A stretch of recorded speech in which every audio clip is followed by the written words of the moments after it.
मारे भतार जब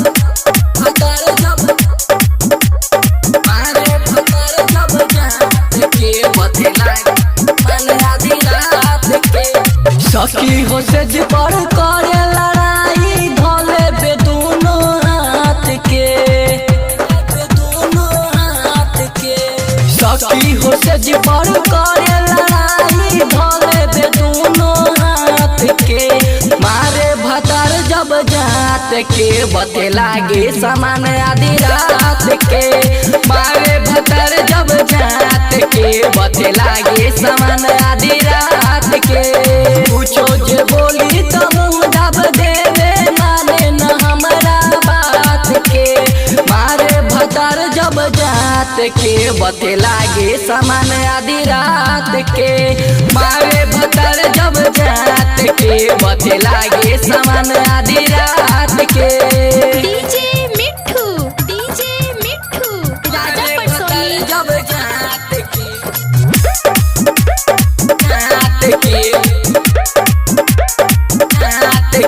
बते लागे समान हम कितना चिल्लाई माई माई सखी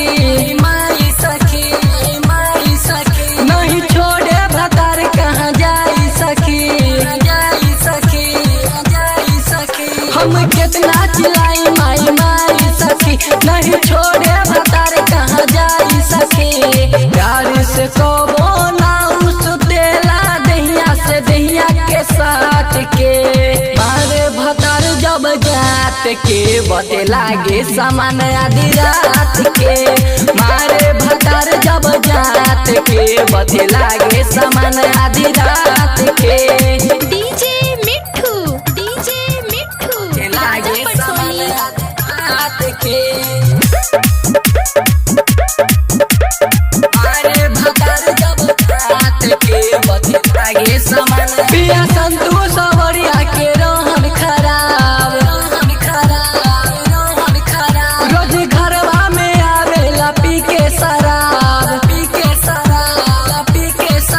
पिया संतु सवरिया के रोहन खराब रोज घरवा में आवेला पी के शराब गायकर पवन